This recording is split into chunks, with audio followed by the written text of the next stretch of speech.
Welcome back to the channel, and if you're new here, we're so glad you found us. Today, we're diving deep into one of the most extraordinary and underrated creatures on the planet, the walrus. This incredible animal can weigh as much as a small car, sleep in the ocean without sinking, use its iconic tusks as climbing tools, and somehow still manage to look like your grumpy uncle at a family barbecue. By the end of this video, you're going to see this magnificent animal in a whole new light, so get comfortable and let's get into it. What is a walrus? The walrus, scientifically known as Odobenus rosmarus, is one of the most remarkable pinnipeds on Earth. The name Odobenus comes from the Greek words meaning tooth-walking seahorse, a beautifully poetic description that hints at one of its most legendary features, those extraordinary, elongated ivory tusks. The walrus is the sole surviving member of the family Odobenidae, making it a true original, a one-of-a-kind creature with no close living relatives. It stands, or rather, lounges in a category entirely its own, bridging the gap between the earless seals and the eared sea lions in the broader world of marine mammals. Walruses are creatures of the Arctic and subarctic regions. They inhabit the icy, frigid waters of the Arctic Ocean and the surrounding seas, including the Bering Sea, the Chukchi Sea, the Laptev Sea, and the Beaufort Sea. Their range stretches across the northern coastlines of Russia, Canada, Norway, Greenland, and Alaska. These animals are intimately tied to sea ice, using floating ice floes as resting platforms between their deep feeding dives. When the ice retreats in warmer months, walruses haul out onto rocky beaches and coastal areas in enormous groups, creating the breathtaking and thunderously loud gatherings that wildlife photographers travel thousands of miles to witness. There are two recognized subspecies of walrus: the Atlantic walrus, found in the Atlantic Ocean and adjacent areas, and the Pacific walrus, found in the Pacific Ocean. Pacific walruses are generally larger and more numerous than their Atlantic cousins. A third subspecies, the Laptev walrus, is sometimes recognized by some researchers, residing in the Laptev Sea year-round, though its classification remains debated in the scientific community. If you've never stood next to a walrus, here's a number to put things into perspective. Adult male walruses, called bulls, can weigh between 800 and 1,700 kilograms and measure up to 3.6 meters in length. Adult females, called cows, are significantly smaller, typically weighing between 400 and 1,250 kilograms and reaching lengths of up to 3.1 meters. These animals are massive, among the largest pinnipeds in the world, surpassed only by the elephant seals. Their skin is thick, wrinkled, and almost hairless in appearance, ranging in color from cinnamon brown to pinkish tan. Interestingly, walrus skin can change color depending on temperature and activity. When a walrus is cold, submerged in icy water, for instance, the blood vessels near the skin constrict, making the animal appear pale, almost white or grayish. When warm and hauled out on a sunny beach, blood rushes back to the skin, turning the walrus a striking pinkish or reddish-brown hue. This natural thermoregulation system is both fascinating and visually dramatic. Beneath that wrinkled hide lies a thick layer of blubber up to 15 centimeters, about 6 inches deep, that insulates the walrus against the brutal Arctic cold, stores energy during lean feeding periods, and gives the animal its characteristic rotund, cushioned silhouette.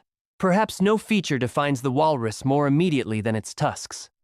Both males and females grow tusks, elongated upper canine teeth made of dense ivory, though those of bulls are considerably longer and more robust. Bull tusks can reach lengths of up to 100 centimeters and weigh as much as 5.4 kilograms each. So what are the tusks actually for?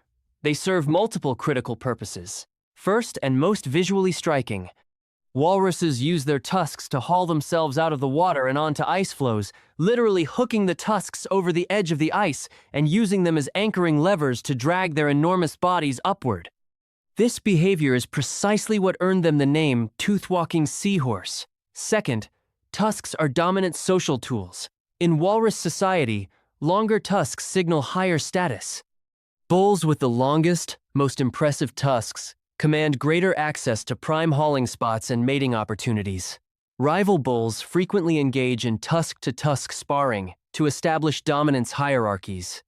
Third, tusks serve as weapons against predators, primarily polar bears and orcas, which are the walrus's two main natural threats. A well-placed tusk strike from an adult bull is genuinely formidable. Walruses are highly specialized feeders.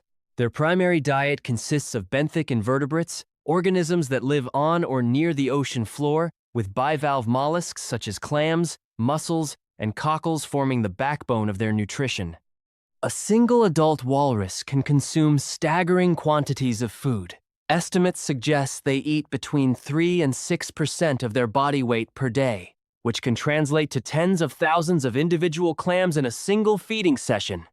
To feed, walruses dive to the sea floor typically at depths of 10 to 50 meters, though they are capable of diving to 250 meters and use their highly sensitive whiskers, called vibrissae, to detect prey buried in the soft sediment. Contrary to popular belief, walruses do not use their tusks to dig for food.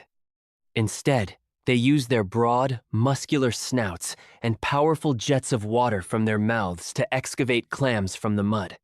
Once unearthed, they use strong suction created by rapidly retracting their piston-like tongues to extract the soft tissue from the shell, leaving the shell itself behind on the seafloor.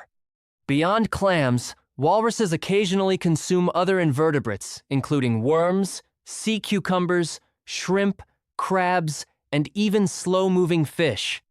In rare and somewhat controversial observations, some walruses, typically large, dominant bulls, have been documented hunting and consuming seals, suggesting that while they are predominantly invertebrate feeders, their diet can shift opportunistically. Walruses are intensely social animals. Outside of the breeding season, males and females tend to segregate bulls forming their own groups, cows congregating with their young. But what makes walrus gatherings truly staggering is the sheer scale. During haul-out events, thousands of animals may pack themselves onto a single beach or ice floe, layering themselves literally on top of one another in a dense, warm, endlessly noisy mass. Communication among walruses is rich and varied. They produce an impressive repertoire of sounds, including bellows, grunts, barks, clicks, whistles, and a truly distinctive vocalization, produced by males, a haunting, resonant bell-like tone created by inflatable air sacs in their throats called pharyngeal pouches. During the breeding season, bulls use these air sac calls to attract females and intimidate rival males, producing sounds that can carry for kilometers across the Arctic ice. Touch is equally important in walrus social life. These animals are tactile and often press their bodies close together, and cows are remarkably attentive and affectionate mothers. A walrus calf will stay with its mother for up to 2 years, sometimes longer, nursing, learning to dive and forage, and sheltering beneath its mother's body against the elements and potential predators. The walrus breeding season typically occurs from January to March. During this period, bulls compete fiercely for mating rights, using their tusks, size, and vocal displays to establish dominance. Successful bulls may mate with multiple females. After mating, the fertilized egg undergoes a phenomenon called delayed implantation. The embryo does not immediately begin developing, but instead remains dormant for several months before implanting in the uterine wall. This biological strategy ensures that calves are born at the optimal time of year, typically in the spring or early summer when conditions are most favorable.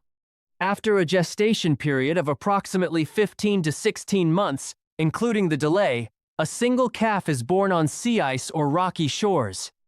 Newborn walrus calves are already impressive, weighing between 45 and 75 kilograms at birth, and are capable of swimming almost immediately. Mother walruses are fiercely protective, and cows have been known to fight off polar bears and even challenge orcas to defend their young. Walruses typically reach sexual maturity between the ages of 7 and 10 years, though bulls rarely breed successfully until their mid-teens, due to the intense competition with larger, more experienced males. In the wild, walruses can live for 30 to 40 years. The walrus is currently listed as vulnerable on the IUCN Red List. The Pacific walrus population is estimated at roughly 200,000 individuals. while the Atlantic walrus population is considerably smaller and more fragmented. Both subspecies face a growing range of threats, the most urgent and far-reaching of which is climate change. Walruses depend on sea ice not merely as a resting platform, but as a critical ecological foundation. Sea ice provides safe haul-out sites away from terrestrial predators, serves as a hunting base directly above rich feeding grounds, and supports the broader Arctic ecosystem. As Arctic sea ice shrinks at an accelerating pace due to rising global temperatures, walruses are forced to travel greater distances between feeding areas and haul-out sites, burning more energy, experiencing higher stress levels, and most tragically causing dangerous and sometimes fatal stampedes when tens of thousands of animals crowd onto the shrinking available coastline. Additional threats include historical overhunting, disturbance from increased Arctic shipping traffic and industrial activity, pollution, and the cascading ecological effects of changes in the prey populations on which walruses depend.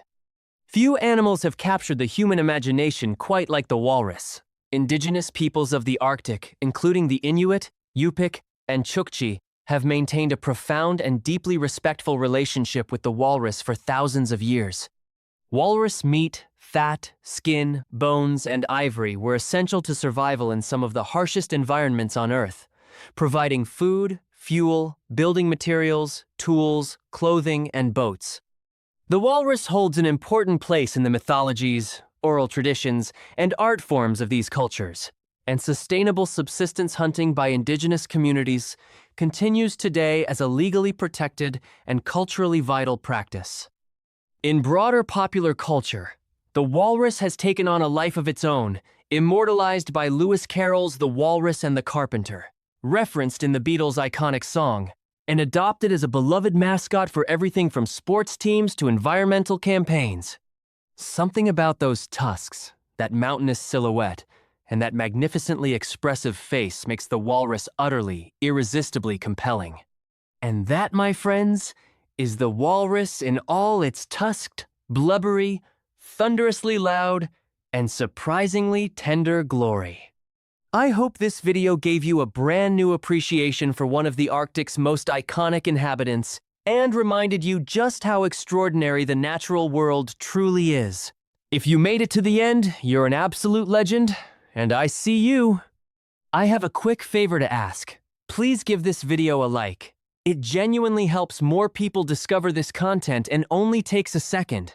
Subscribe and hit the notification bell so you never miss an upload. We put a lot of love and research into every video.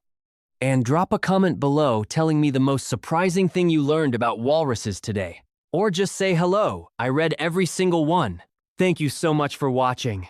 And until next time, stay curious, stay kind, and we'll see you in the next one.